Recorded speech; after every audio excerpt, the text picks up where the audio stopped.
Bismillahirrahmanirrahim. Assalamualaikum warahmatullahi wabarakatuh.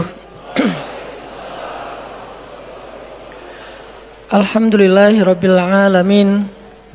Alhamdulillahilladzi arsala rasulahu bil huda wa dinil haq liyuzhirahu 'alad dini kullihi wa kafa billahi syahida.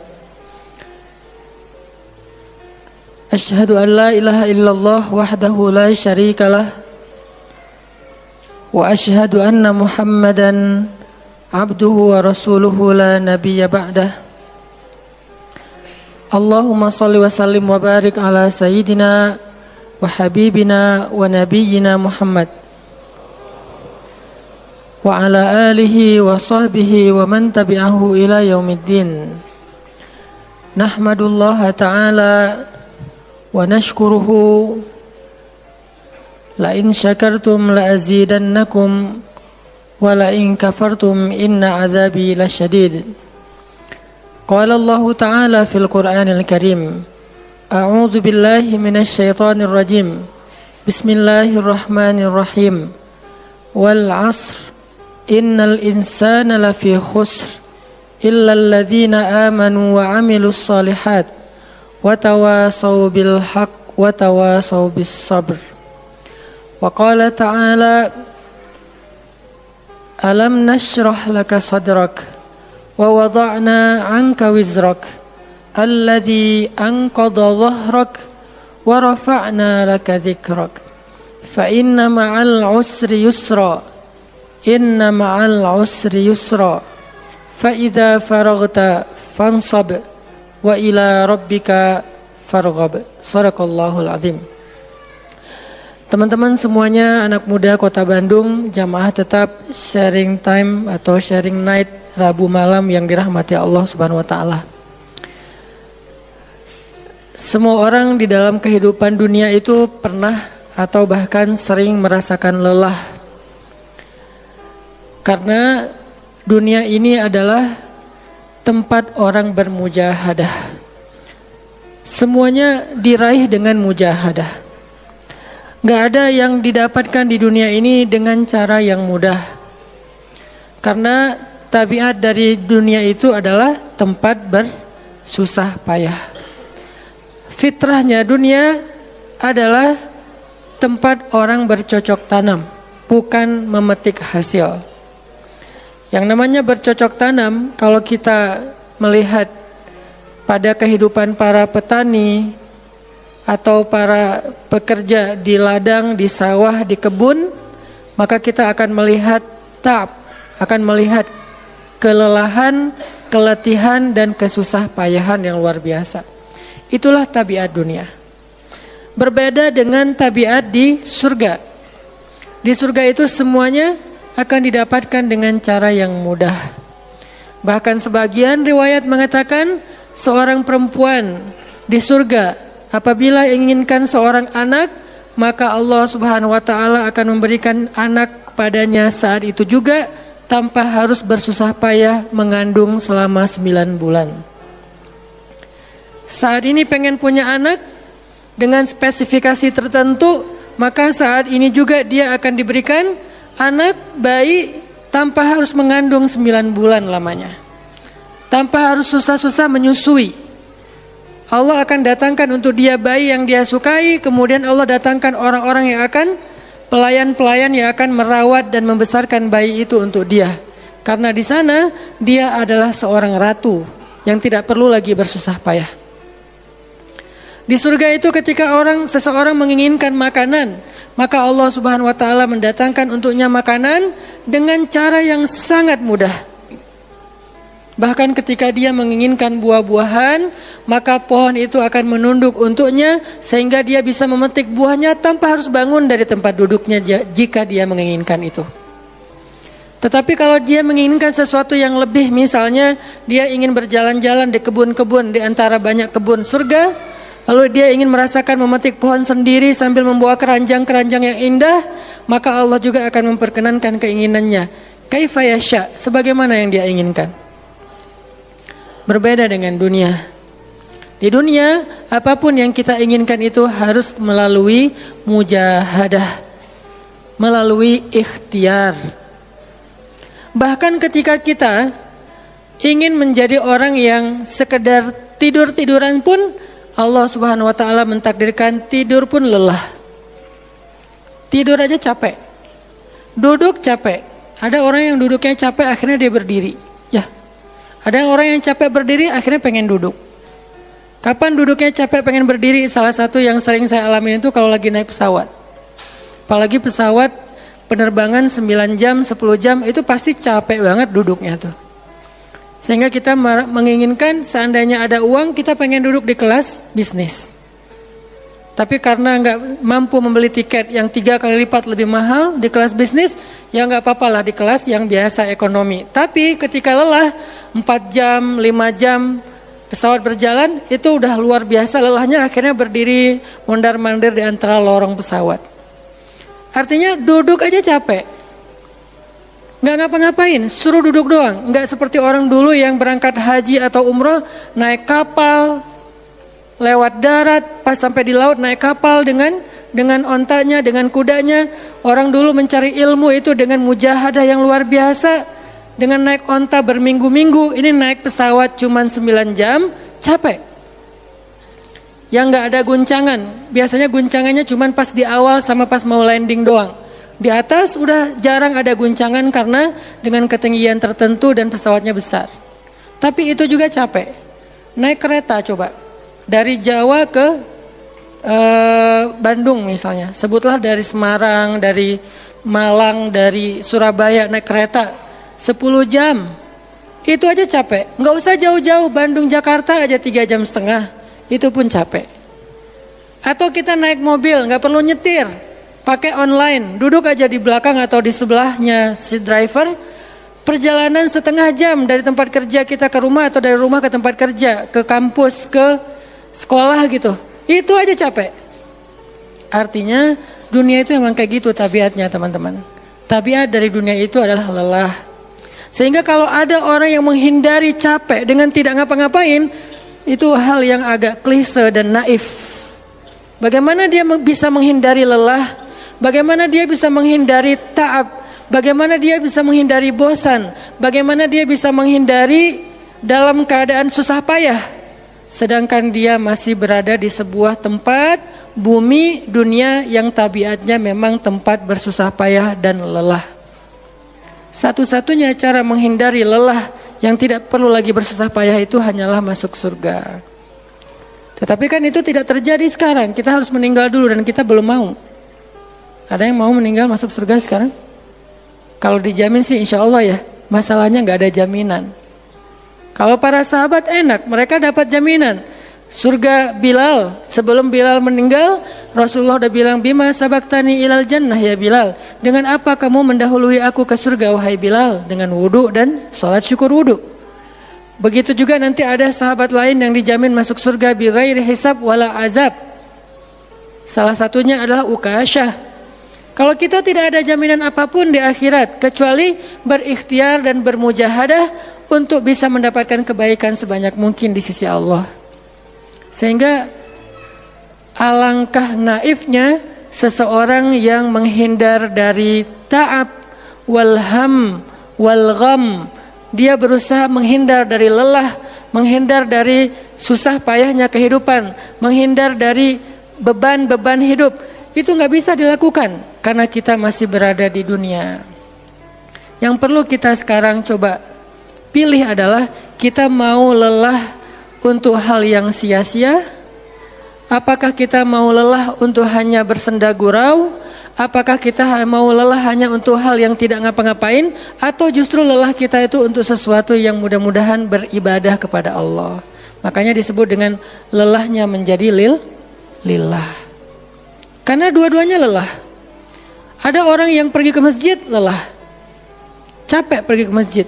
Tapi ada juga orang yang berbuat dosa, itu juga lelah. Memangnya kalau kita beribadah lelah terus berbuat dosa nggak lelah? Banyak orang yang berbuat dosa lelah dan kita pernah merasakan kehidupan seperti itu.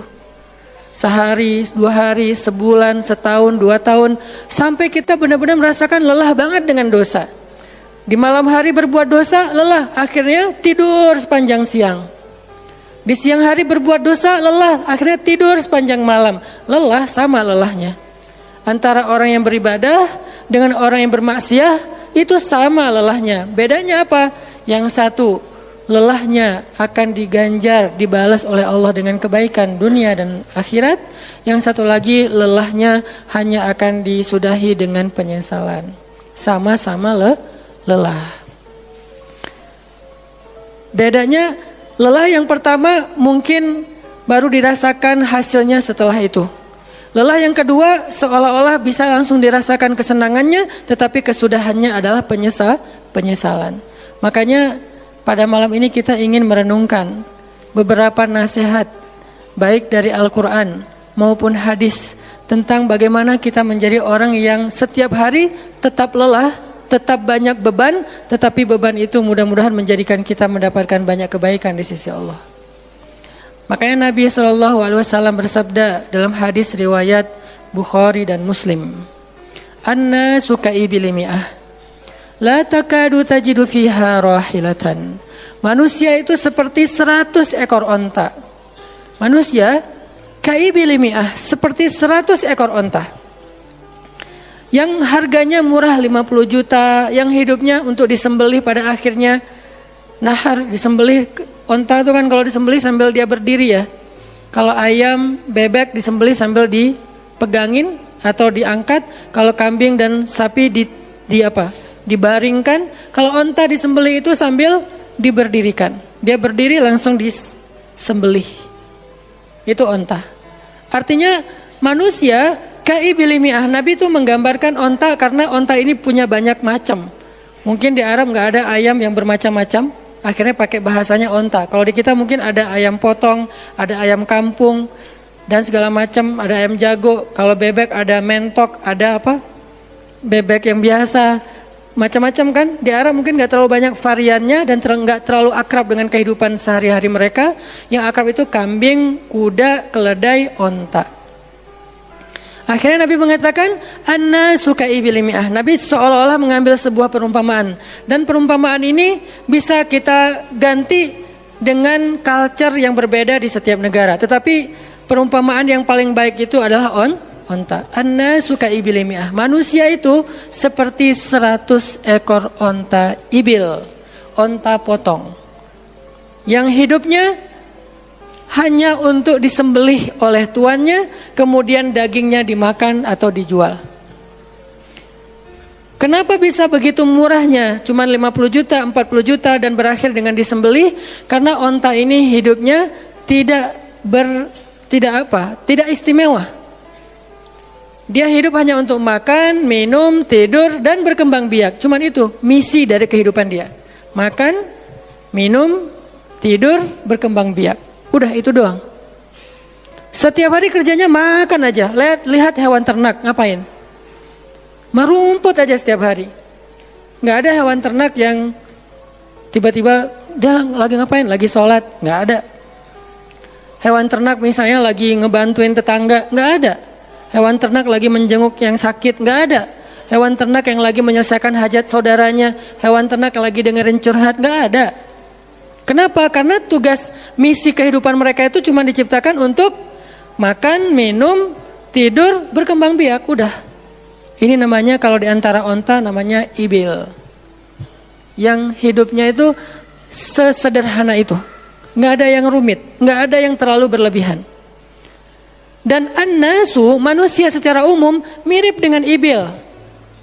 An-nasu ka'ibili mi'ah. Jadi kalau kita bandingkan dari 100 orang itu hampir semuanya seperti ibil. Misi hidupnya itu hanya untuk dirinya.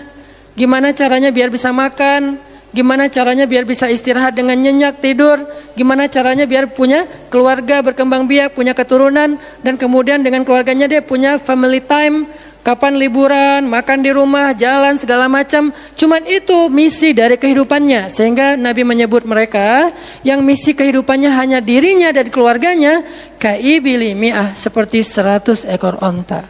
Kurang istimewa. Orang yang hidupnya hanya untuk dirinya dan keluarganya itu kurang istimewa. Sehingga disebut dengan ibili mi'ah, 100 ekor onta. Tapi enggak hina, tidak rendah, tidak mungkin melenceng, sesat segala macam, enggak. Dia tetap tidak haram, tidak najis. Nabi tidak mengumpamakan manusia seperti seekor anjing, seperti seekor babi, enggak. Karena itu najis, haram dan seterusnya. Onta, makhluk yang hewan yang baik, cuman tidak istimewa. Di sini tidak ada judgement. Nabi itu orang yang nggak suka menjudge. Nabi nggak mengatakan manusia ini semuanya misalnya dengan kalimat celaan, keledai, enggak. Manusia ini misalnya hewan yang najis, enggak. Nabi mengatakan an-nasu ka'ibili mi'ah, manusia itu seperti 100 ekor onta. La takadu tajidu fiha rahilatan. Hampir di dalam 100 ekor onta itu kamu enggak mendapati satu pun onta yang dikenal dengan nama rahilatan. Rahilah itu dari kata rihlah. Rihlah itu udah jadi bahasa Indonesia, rihlah. Kemudian di Inggris-Inggriskan jadi traveling, trip, segala macam. Rahilah dari kata rihlah. Apa itu rahilah? Onta yang bertugas untuk membawa beban tuannya dalam perjalanan panjang, baik itu berdagang maupun berperang. Dia punya misi lain selain makan, minum, berkembang biak, terus dipotong. Enggak, misinya lebih keren.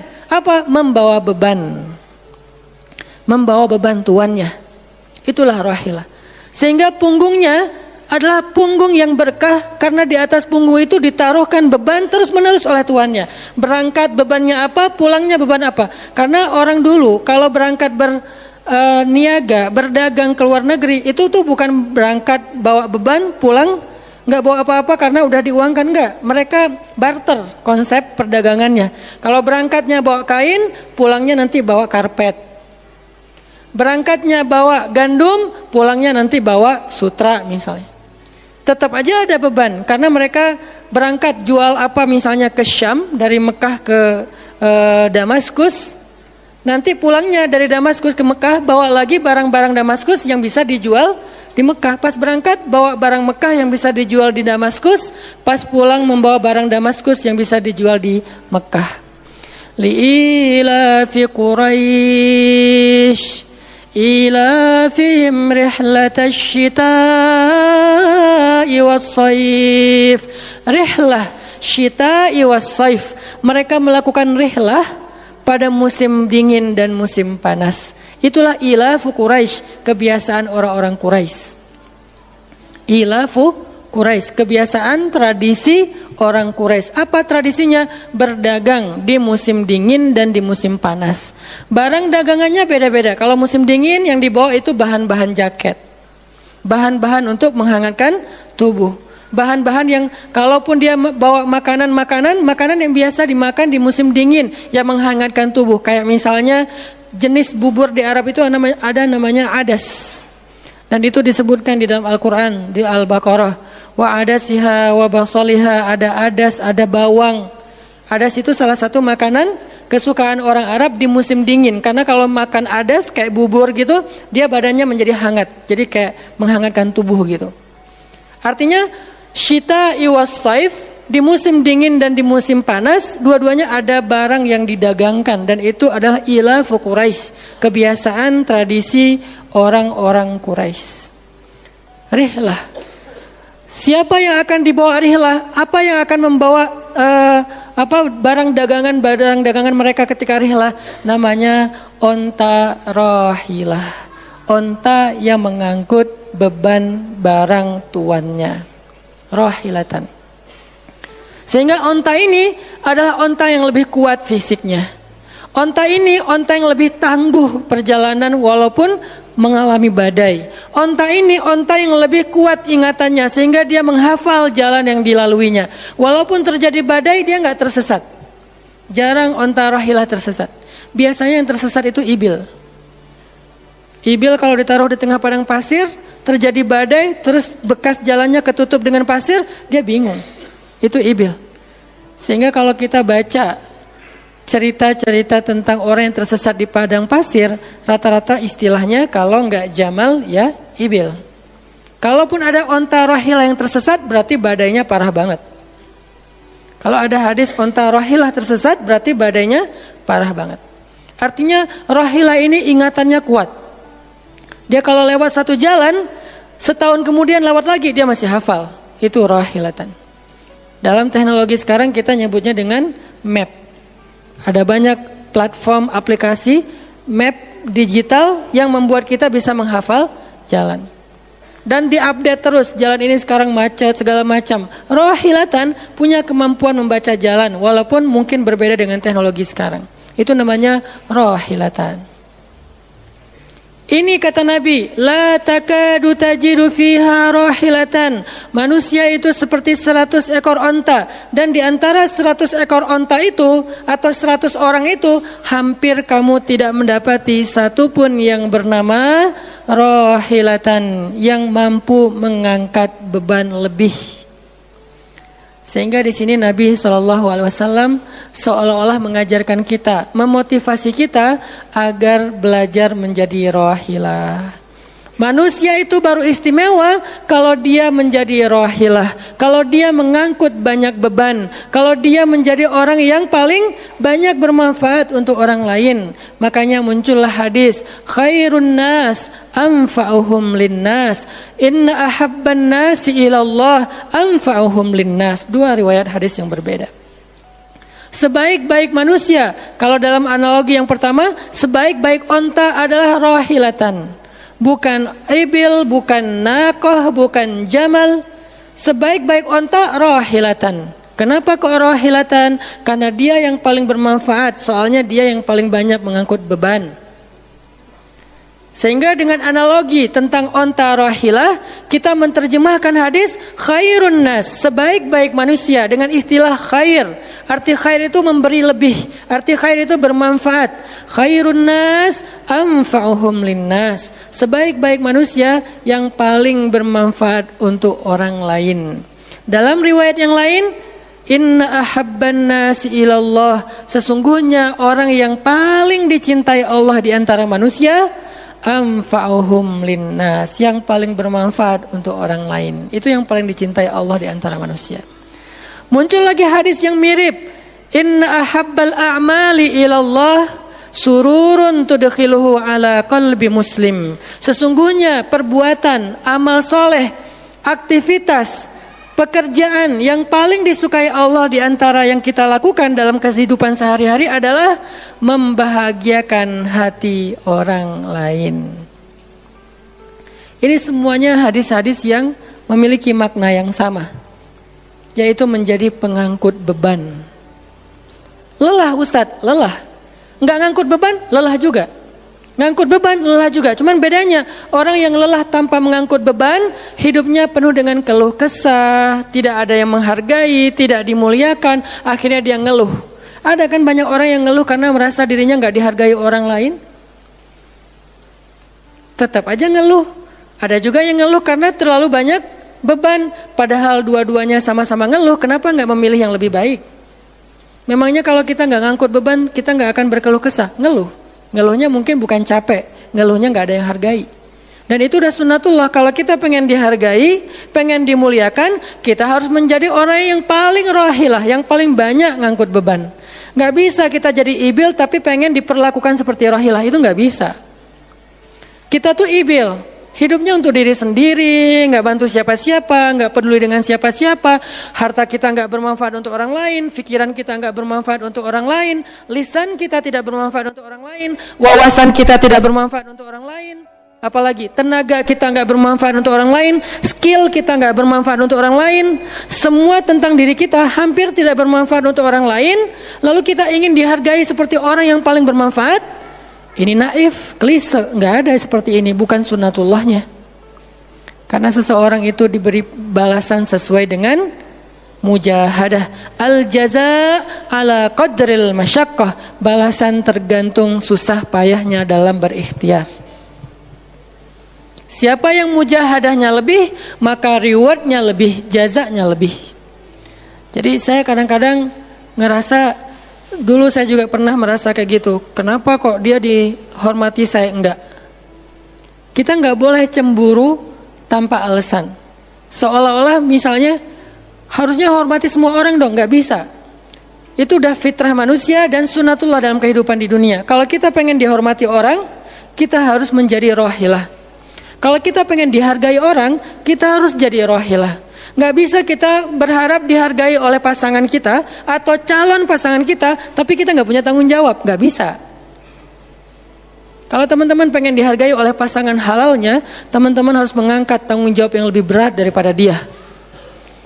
Kalau dia yang capek, kita leyeh-leyeh aja di rumah, tapi kita minta dihargai, saya kan suami. Suami itu bukan status, suami itu peran. Ada orang dia jenis kelaminnya perempuan, tapi dia suami. Kenapa? Karena dia mengambil peran laki-laki. Dan itu saya melihat banyak perempuan seperti ini, hebat. Dan memalukan bagi suaminya. Di beberapa tempat saya melihat suaminya di pagi hari gak kerja, cuma nongkrong-nongkrong aja di warung. Ngopi juga itu ada uangnya, giliran untuk nafkah keluarga dia nggak punya uang, untuk ngopi, untuk rokok dia punya uang, untuk anaknya nunggak sekolahnya, untuk anaknya makanannya seadanya. Sehingga karena ini udah berjalan bertahun-tahun, akhirnya istrinya udah nggak sanggup lagi berharap kepada dia, minta cerai juga nggak dicerai-ceraikan, akhirnya istrinya ikhtiar sendiri. Istrinya jadi pembantu rumah tangga, istrinya jadi kerja ke luar negeri.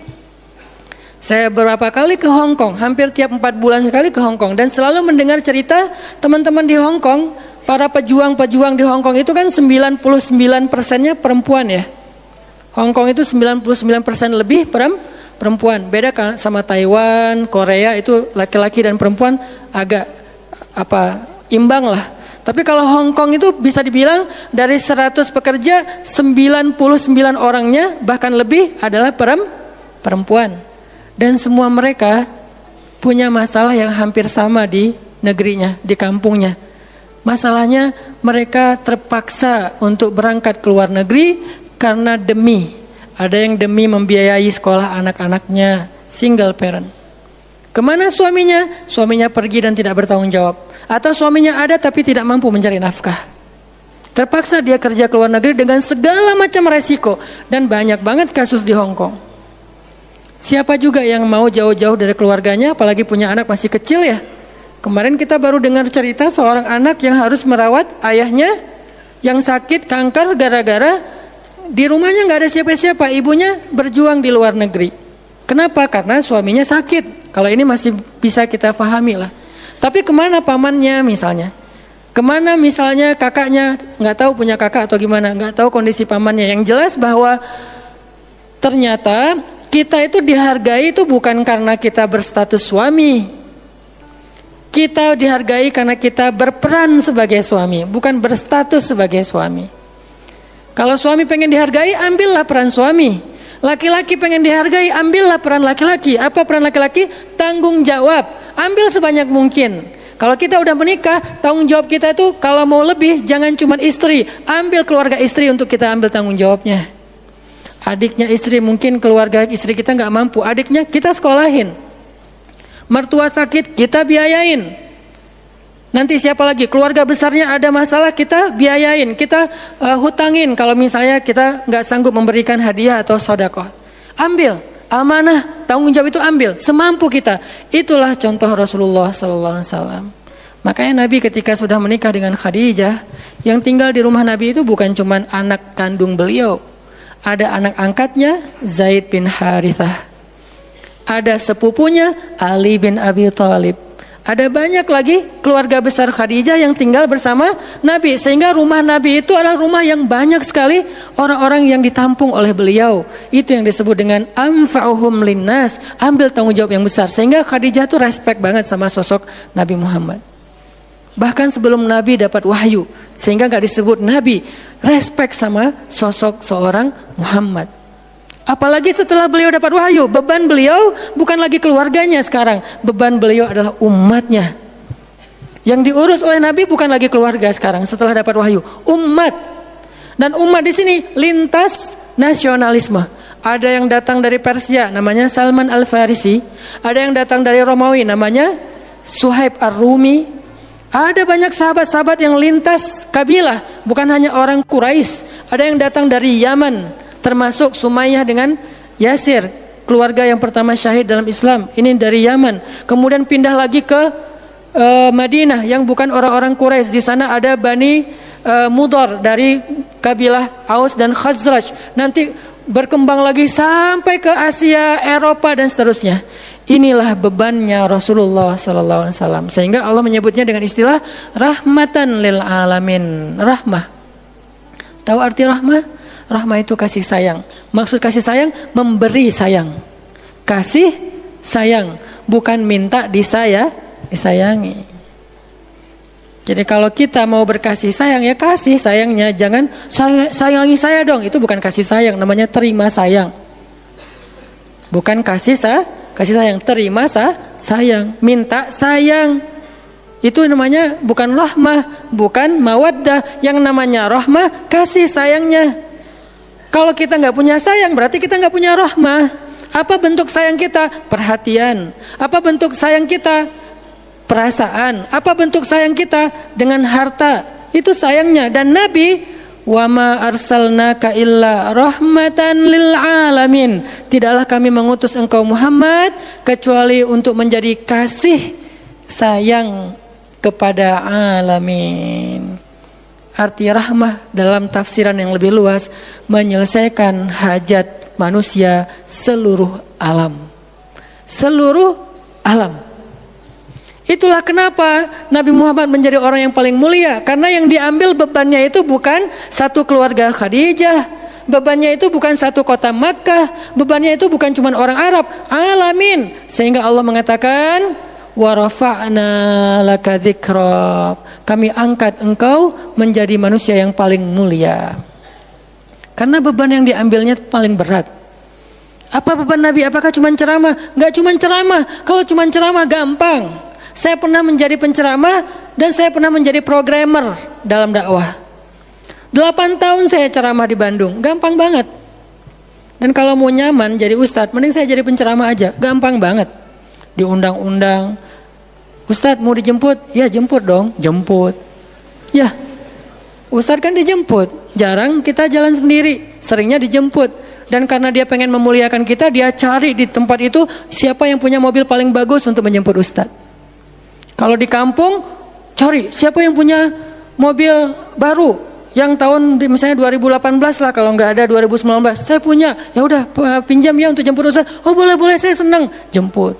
Kalau perlu yang punya mobilnya sekaligus jadi supirnya, jemput ustaz. Enak jadi penceramah. Jemput, tunggu di depan rumah, nggak langsung ketok. Kenapa? Nggak enak mau ngetok, biar ustaznya santai aja. Ustaznya keluar, dibukain pintu. Terserah mau duduk di depan, duduk di tengah. Kalau ustaznya duduk di tengah, nggak ada yang di sebelahnya, kosong.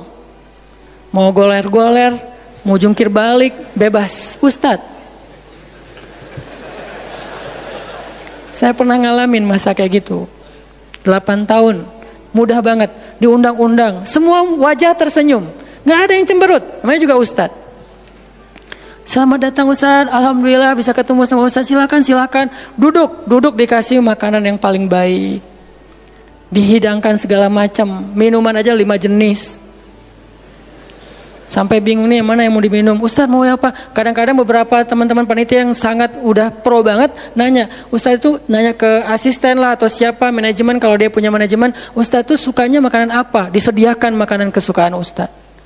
Kalau ke Bandung Ustaz senangnya makan apa? Disediakan makanan khas Bandung kesukaannya Ustaz. Dicari dari restoran terbaik yang ada di kota itu. Ini perlakuan terhadap Ustadz, nyaman banget kalau ceramah tuh. Ceramah berapa lama? Terserah Ustadz. Kalau lagi mood 3 jam. Kalau enggak lagi mood 45 menit. Ustadz kok ceramahnya cuma sebentar? Saya lelah sekali. Oh enggak apa-apa Ustadz, istirahat ya Ustadz, sehat terus ya Ustadz. Doain. Pulang dianterin. Maaf dikasih amplop, transport segala macam. Kadang-kadang wah ngasihnya cukup untuk 2 bulan makan. Masya Allah, enak. Kalau cuman yang disebut dengan rahmatil alamin itu cuman ceramah, itu bukan rahmatil alamin. Walaupun itu salah satu kebaikan. Tapi kemudian setelah 8 tahun saya berdakwah dengan ceramah, saya mengubah konsep dakwah saya menjadi programmer. Memprogram masjid. Al-Latif. Saya ngomong dengan Pak Iman beri saya kesempatan memprogram Al-Latif. Bikin gerakan, bikin dakwah. Bukan masjid yang memprogram, kemudian Ustadz mengisi. Itu salah. Menurut saya, Keliru kalau masjid membuat program, ustadz cuma mengisi program itu. Keliru. Ustadz yang program, masjid fasilitasi, nanti insya Allah akan berkah. Alhamdulillah Pak Iman, Ketua DKM Al-Latif sepakat. Ya udah ustadz silakan, mangga, dikasih waktu 2 tahun. Kalau nggak ada perubahan diambil alih. Dalam 2 tahun kita coba program dari awal. Bikin gerakan anak muda, pemuda hijrah lahir waktu itu. Mulai programming, gimana caranya biar masjid rame. Dari yang cuma 20 orang kajian setiap Rabu malam, dari dulu udah Rabu malam. Yang hadir berapa orang? 20 orang. Kalau Persib lagi main, libur. Semua pada nonton. Malah sering lagi libur. Kadang-kadang Persib nggak main. Terus yang main siapa? Yang main Piala Eropa kah, Piala Champion kah, Liga Eropa, Piala Dunia, libur. Akhirnya berkembang pelan-pelan jadi setengah masjid, satu masjid, membludak keluar masjid sampai ke Jalan Cendana. Akhirnya pindahlah ke masjid ini. Kenapa? Karena udah nggak nampung, nggak enak juga dengan tetangga karena parkirnya kemana-mana. Kan kita pindah ke sini karena Al-Latif nggak nampung. Nah, ketika dakwah berubah menjadi programmer, bebannya beda. Udah nggak kayak dulu, nggak beda. Pergi taklim, pergi sendiri.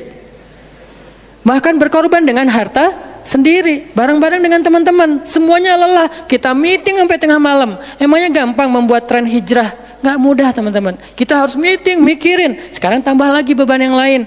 Barisan Bangun Negeri. Para ustadz berkumpul, bikin gerakan bersama. Kita bikin Barisan Bangun Negeri. Dikasih amanah untuk jadi amirnya. Mikirin apa yang harus kita lakukan. Program pertama saya bilang less waste. Isu lingkungan. Kenapa? Kita pengen jadiin masjid sebagai 911. Tapi pelan-pelan, gak bisa langsung. 911 ini nanti kalau ada masalah di masyarakat, tetangga masjid yang ditelepon masjid. Anak saya sakit, telepon masjid. Ada yang meninggal, telepon masjid. Ada yang pingsan, telepon masjid. Ada yang baru diputusin, telepon masjid. Sampah ini udah darurat. Bandung ini hanya batas deadline penanganan sampah kita kalau kata Pemkot itu sampai 2023. Kalau kita nggak punya alternatif, ini akan jadi masalah besar. Jakarta, saya kemarin ke Jakarta sampai 2022, lebih cepat sedikit daripada Bandung. Artinya mereka hanya bisa menampung sampah sampai 2022. Sisanya kalau nggak ada solusi alternatif, maka akan terjadi masalah besar, tumpuk sampah di depan rumah masing-masing selama nggak usah sebulan, seminggu aja gimana rasanya? Nggak ada yang ngambil sampah di depan rumah kita. Seminggu aja. Petugas sampah nggak ngambil sampah di depan kos-kosan, di depan rumah. Sehari telat aja itu udah nggak enak. Apalagi seminggu, sebulan, setahun. Jadi gimana? 2022. Kota-kota besar rata-rata terancam dengan bom waktunya sampah. Kita angkat less waste supaya masjid menjadi salah satu media komunikasi antara Pemprov, Pemkot, pemerintah kepada publik. Kenapa? Soalnya trust publik kepada masjid itu bagus. RT RW bikin program pungut sampah edukasi dan campaign tentang sampah, yang datang sedikit. Kalau RT RW bikin program hari Minggu yuk kita bikin gerakan pungut sampah, sedikit yang datang. Tapi masjid bikin taklim, yang datang ribuan, apalagi 2-3 tahun terakhir alhamdulillah luar biasa. Sehingga masjid punya potensi untuk mengkomunikasikan masalah ini kepada publik. Saya ajaklah teman-teman yuk kita bikin isu sampah dimulai dari masjid. Jalan 2 Bandung, Bintaro udah jalan. Next mau kita jalankan di Jogja, di Malang dan di Pontianak. Seluruh masjid di Indonesia. Programming, mikir. Harus ketemu dengan beberapa orang. Dan habis waktu saya dalam beberapa tahun terakhir bukan untuk dakwah tablik, makanya udah jarang ceramah. Teman-teman kalau ngelihat ceramah anak Taki di Bandung cuma sekali seminggu, itu juga kalau nggak libur ya. Kajian Rabu malam. Ustaz Hanan selain Rabu malam ngapain sih? Ustaz kosong nggak? Kosong, saya bilang. Kenapa nggak mau ngisi jadwal? Kosong dari taklim tapi nggak kosong dari aktivitas. Sehari meeting bisa 5 kali. Dulu saya pernah yang kalau bahasa teman-teman tuh ngeprank jamaah, bukan ngeprank sebetulnya.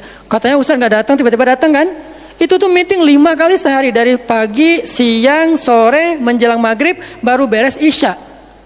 Meeting dengan siapa aja Ustaz? Banyak hal yang harus kita bereskan untuk bisa memunculkan satu program kecil. Akhirnya beres isya, saya bilang masih ada jamaah enggak? Sebagian udah pulang Ustaz, tapi yang lain masih pada nunggu, kasihan. Ya udah saya jalan aja ke sini naik motor, sampai di sini isya baru ngisi kajian. Artinya ternyata bebannya beda. Tapi rohilatan itu yang disebut dengan dakwahnya Nabi. Saya baru mengambil sebagian kecil dari banyak varian dari dan instrumen dakwah Nabi itu cuma sebagian kecil, memprogram, baru masjid. Nabi itu alamin loh. Gimana mengubah kota Makkah yang dulunya kemusyrikan merajalela, perzinahan merajalela, kemudian anak perempuan dibunuh karena dianggap membawa sial, riba luar biasa, banyak yang dibunuh gara-gara gak mampu membayar hutang, dan perbudakan, dan banyak lagi masalah sosial. Bukan hanya masalah akidah dan ibadah. Akidah dan ibadah itu adalah inti masalahnya, kemudian merembet ke masalah sosial, biasanya kayak gitu. Kalau akidahnya melenceng, biasanya sosialnya rusak. Walaupun gak selalu kayak gitu juga sih. Karena ada di beberapa negara yang akidahnya mereka syirik, tapi sosialnya bagus. Walaupun ada problem sosial lain yang mungkin gak perlu dibahas di sini. Yang jelas awalnya berawal dari kemusyrikan, kemudian berkembang menjadi masalah ekonomi, sosial, dan seterusnya. Nabi menyelesaikan masalah kota Mekah. Gimana caranya? Mekah yang tadinya kota yang jahiliyah menjadi kota Islamiyah, kota yang Rabbaniyah, kota yang penuh dengan kebaikan. Madinah yang tadinya kota yang penuh dengan sampah, Yathrib berubah menjadi kota Munawwarah. Sekarang udah nyampah lagi. Di zaman Nabi itu benar-benar Madinah Munawwarah. Sekarang mungkin nggak sebagus di zaman Nabi, cuman bangunannya doang yang megah, tapi secara lingkungan, secara sosial nggak sebaik zaman dulu lah. Kalau bangunan itu kan bukan indikasi peradaban ya. Karena kita pernah mengalami masa peradaban Islam yang keren, nggak ada tuh bangunan pencakar langit seperti Dubai. Kita di Dubai bangunan pencakar langit, tetapi secara peradaban ada masalah di Dubai, terutama masalah sosial. Di Arab Saudi masalah lingkungannya luar biasa, salah satu penghasil sampah 10 besar di dunia. Kalau untuk masalah sampah organik termasuk 5 besar di dunia. Artinya makan sering dibuang-buang. Makanya sampah organiknya paling banyak, waste-nya paling banyak.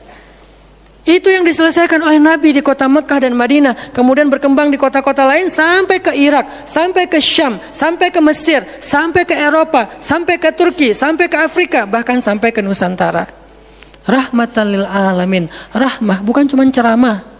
Kalau ceramah, Nabi lebih jago dari siapapun. Orang siapapun yang berceramah itu kopas dari Nabi kan? Ada yang ceramah nggak kopas dari Nabi? Nggak ada. Kopas dari Nabi Musa? Enggak, kecuali diriwayatkan dari Nabi Muhammad, kemudian baru Nabi Muhammad meriwayatkan dari Nabi Isa dan Nabi Musa. Semuanya kopas, copy paste dari Rasulullah SAW. Artinya kalau mau ceramah, bahan Nabi itu banyak banget. Dan kalau Nabi mau ceramah, yang ngundang pasti banyak banget. Jadilah Nabi dai sejuta umat. Capek pasti setiap hari 5 kajian. Nabi lagi di mana? Lagi di Syam. Sampai 2 tahun ke depan jadwal ceramah penuh. Kalau Nabi mau kayak gitu.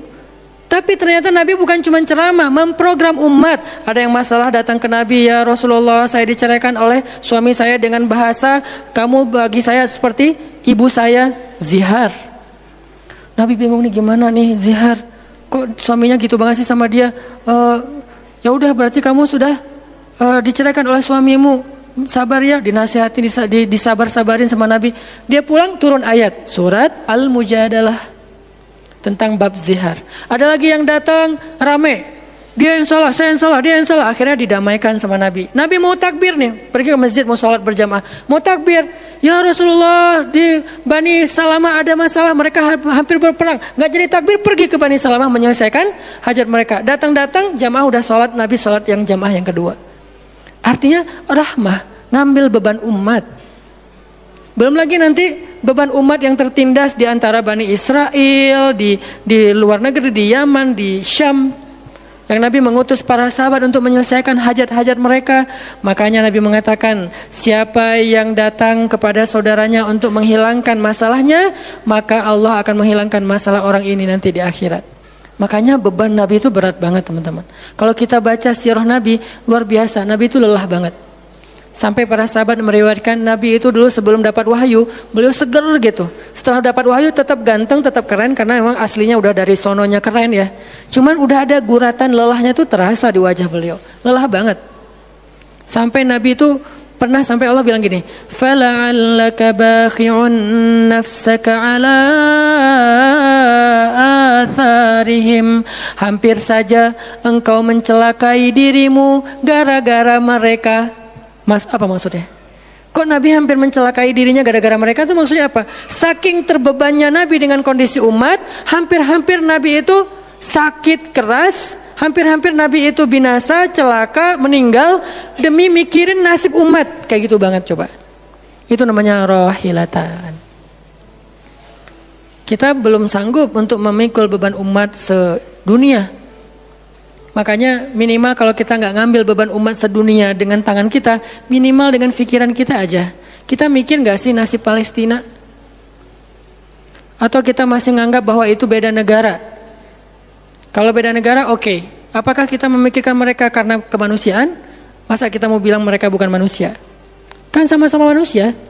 Harusnya kita merasakan apa yang dia rasakan karena kita sama-sama manusia, punya perasaan yang sama. Kalau kehilangan akan sedih, kalau melihat kezoliman juga nggak akan kuat, kalau dizolimi juga akan sakit.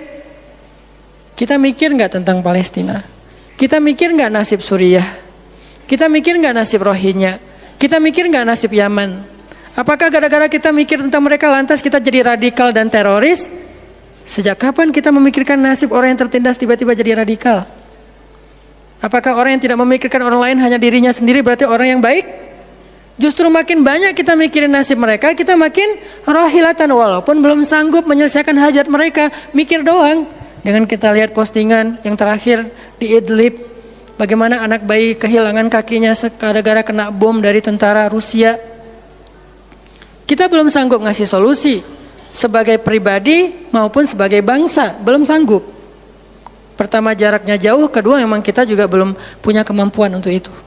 Tapi kita berharap suatu saat Indonesia ini harus sanggup menyelesaikan masalah dunia. Kenapa? Kita ini punya potensi peradaban, bangsa yang besar. Masa kita mau jadi kerdil terus ngikutin bangsa lain? Kita ini bangsa besar, umat Islam terbesar di dunia. Dan orang Indonesia itu pinter-pinter, profesornya banyak, saintisnya banyak, orang kayanya banyak, keren Indonesia nih. Kenapa Indonesia yang keren kayak gini cuma ngurus diri sendiri aja nggak bisa? Harusnya ngurus dunia, bukan ngurus diri sendiri. Itulah Islam yang sebenarnya. Kita ngurus Rohingya, gimana caranya Rohingya punya tempat tinggal? Kita urus Suriah, kita urus Palestina. Lalu apakah kita memikirkan tetangga kita? Teman-teman lihat deh, salah satunya yang mungkin proyek kecil lah. Ini yang karena yang saya tahu, karena istri sendiri yang ngerjain. Lihat rumah teduh Sahabat Iin. Setiap harinya ada yang meninggal dengan kanker ovarium yang gede banget, ada yang kanker yang dulu yang saya bawa Ustaz Abdul Somad keliling di Bandung tuh, seorang anak muda yang udah meninggal, seminggu setelah Ustaz Abdul Somad mengunjungi dia, Rian namanya, meninggal dunia. Alhamdulillah dia sempat ketemu dengan Ustaz Abdul Somad, sempat dinasehati, mudah-mudahan di akhir hayatnya dia setelah dapat nasihat dari UAS, dia jadi sabar, jadi balik lagi ke Allah sehingga husnul khatimah. Datang kita ketemu dengan Rian, habis ininya. Gara-gara apa? Gara-gara pernah kecelakaan di laut, terus jadi kayak kanker kulit, luar biasa. Itu parah banget. Dan itu nggak satu kasus, banyak. Di Jawa Barat aja udah banyak banget, apalagi Indonesia. Apakah kita mau mengambil beban itu? Atau kita bahkan melihat juga nggak mau, karena ngerasa nggak kuat, nggak berani. Terus kapan kita kuatnya? Kalau kita nggak kuat, namanya bukan rohilah. Yang namanya rohilah itu harus kuat. Dikuat-kuatin kalaupun nggak kuat. Sudah seberat apa beban yang kita ambil selain, dan itu nggak bisa bahasanya diambil sebagian dibuang sebagian yang lain, enggak. Minimal kalau yang di dekat kita mengambil bebannya sampai menyelesaikan hajatnya dengan harta, mungkin dengan skill, dengan network, dengan minimal dengan sosial media kita repost, ya ada yang bisa bantu ini, enggak. Kalau yang di luar negeri karena kita nggak sanggup menyelesaikan, minimal dengan pikiran dan doa. Kasihan ya mereka, doain terus karena doa kita itu ngaruh. Jangan berpikir mendoakan mereka itu nggak ngaruh itu. Mempercepat datangnya pertolongan Allah. Minimal dengan doa kita, Allah kuatkan hati mereka. Minimal. Dengan doa kita, Allah kuatkan hati saudara kita di Yaman, di yang kelaparan di Syam, di Palestina, di Rohingya, di Turkistan, yang masih dalam campnya orang-orang komunis. Minimal doa kita menguatkan hati mereka. Kan berarti membantu. Ada orang yang ketika dapat musibah, kita datang nggak bisa ngasih solusi, tapi begitu kita nasihati lalu kita doakan, itu udah membantu dia, minimal hatinya jadi lapang. Kemudian kita doakan, dia merasa diperhatikan. Bukankah itu sebuah bantuan? Dan itu rahilah. Semuanya aja yang di luar negeri kita pikirkan, apalagi yang di dalam negeri, semampu kita. Makanya nama barisan kita tuh Barisan Bangun Negeri. Kalau ditanya, apa Ustadz tujuan bikin gerakan Barisan Bangun Negeri? Ya bangun negeri. Masa masih ditanya ya? Karena masih ada yang nanya, ngapain sih tuh ustadz-ustadz ngumpul mau bangun negeri?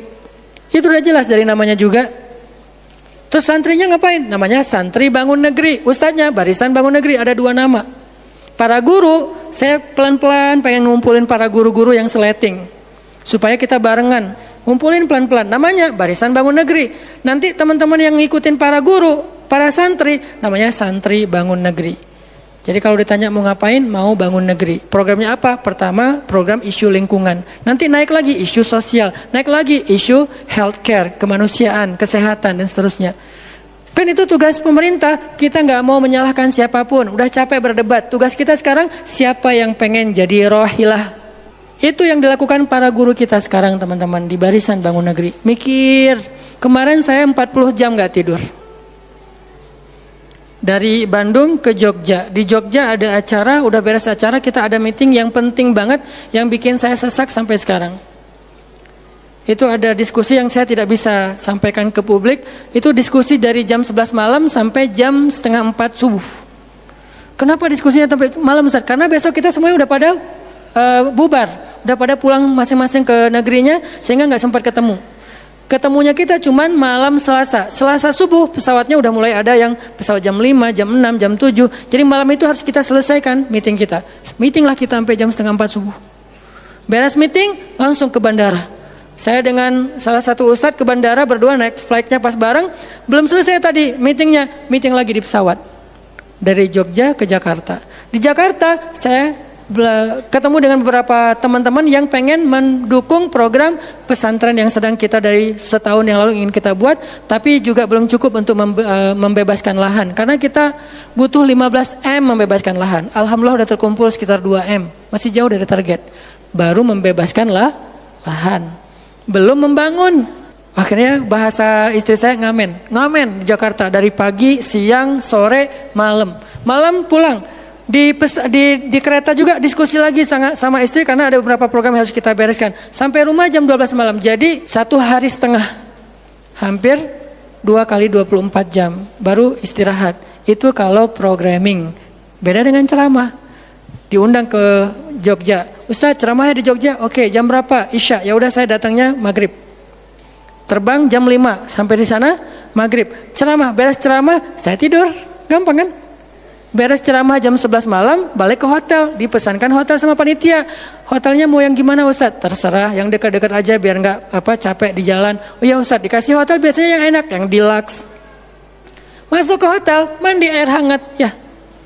Beres mandi air hangat, pesan makanan online. Karena tadi belum makan, misalnya kalau telat makan juga, pesan datang ke kamar. Kadang-kadang saya cuma pesan 1 jenis, mereka pesan 3 jenis. Saya belum makan, lapar, boleh nggak pesan sate? Oh boleh Ustaz. Datang sate, datang mie godok, datang apa, banyak. Semuanya ditaruh di depan kamar. Ustaz, ini udah ada makanannya. Masya Allah makanannya banyak gini. Kalau cuma ceramah, habis makan jam 12 tidur. Bangun sholat subuh, beres subuh, olahraga. Ya, karena di hotel treadmill. Beres treadmill, berenang. Beres berenang, breakfast. Beres breakfast, terbang ke Bandung. Kan enak ya? Kalau cuman ceramah. Jadi kerjanya cuman 1,5 jam pas ceramah. Itu juga santai. Namanya juga ceramah gampang. Tapi kalau programming, buat program, kayak tadi ceritanya, meeting, gak beres-beres. Sampai enak dengan meeting. Kopi entah berapa gelas. Ada yang digulaan, ada yang gak digulaan. Ada yang pakai susu, ada yang gak pakai susu. Sampai diistilahkan yang gak pakai susu, kopi akhi. Yang pakai susu, kopi ukhti. Semua jenis kopi.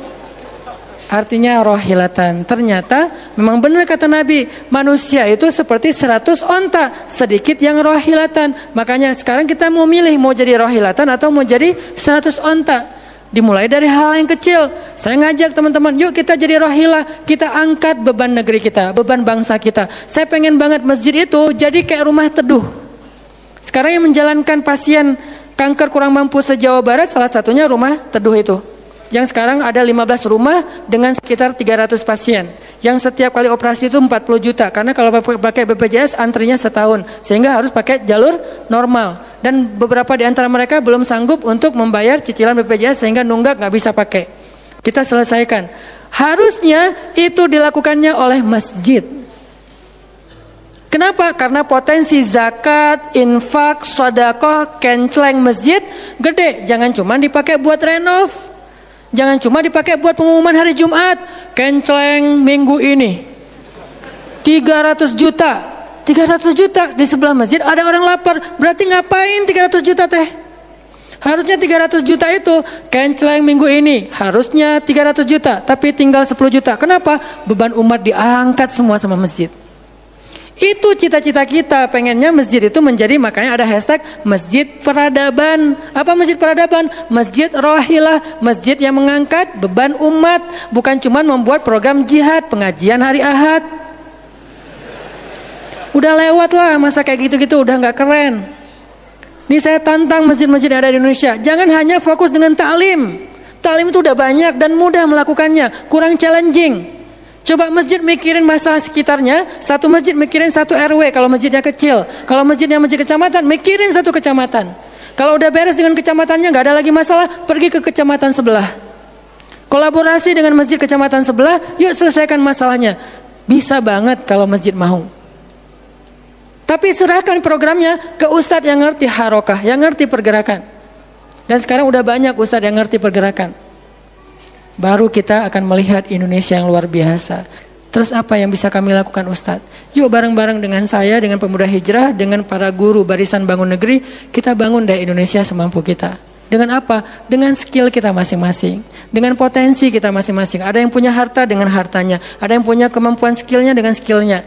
Saya udah berkali-kali menjelaskan, skill itu untuk dakwah penting, bukan hanya penceramah. Nah, mau nggak nih teman-teman? Yuk kita bangun Indonesia. Sekarang kita mikirin apa yang bisa kita lakukan untuk Indonesia, masing-masing dengan potensi kita. Karena kita anak masjid, anak masjid. Karena kita banyak sering ke masjid, ya udah kita bangun Indonesia dengan cara masjid. Dan ternyata cara masjid itu bukan cuma Allahu Akbar dan Subhanallah, salam, enggak. Yang dibicarain di masjid itu bukan cuma juz-juz Al-Quran, tapi masalah umat. Karena Nabi membicarakan masalah umat itu di Masjid Nabawi. Yang kita pengen ke sana, berharap banget bisa umroh. Apakah di Masjid Nabawi itu cuma ada raudhah kemudian orang berdoa egois banget pengen masuk surga sendiri? Enggak. Di raudhah itu Nabi dengan Jibril bicara tentang umat. Gimana caranya umat ini selesai masalah mereka. Sampai ke penjuru dunia. Yang terjajah dibebaskan dari penjajahan, yang terzolimi dibebaskan dari kezoliman. Itu namanya rahilah. Saya yakin di sini banyak potensi dan skill yang keren-keren. Coba berikan skillnya untuk dakwah, dedikasikan skillnya untuk agama. Yang kalau kita dedikasikan untuk agama, insya Allah untuk bangsa dan negara udah pasti. Karena agama kita itu bukan agama ritual. Agama kita ini adalah agama kehidupan. Sehingga yang ada di dalamnya bukan cuma bab sholat, tetapi juga bab orang sakit. Dan kita tahu banyak hadis tentang itu, bab lingkungan, dan kita mulai tahu hadis-hadis tentang itu. Yuk kita dedikasikan skill kita, potensi kita, harta kita untuk agama Allah, kita angkat beban umat bareng-bareng. Karena kalau saya ngangkat sendiri, saya paling-paling ngangkat sanggupnya itu 100 kilo, itu juga udah ngos-ngosan. Tapi kalau kita ngangkat bareng-bareng, bisa bertonton beban umat kita angkat. Mudah-mudahan dari kajian mager ini, mudah-mudahan kelak kita bisa menjadi orang yang mudah bergerak, sanggup bergerak, dan geraknya bersama-sama. Barakallahu fikum, billahi taufiq wal hidayah. Allahumma inna nas'aluka ridhaka wal jannah wa na'udzubika min sakhatika wan nar. Allahumma a'inna ala dzikrika wa syukrika wa husni ibadatik. Rabbana habbib ilainal iman wa zayyinhu fi qulubina wa karrih ilainal kufra wal fusuqa wal isyan waj'alna minar rasyidin. Rabbana atina min ladunka rahmah wa hayyi' lana min amrina rasyada.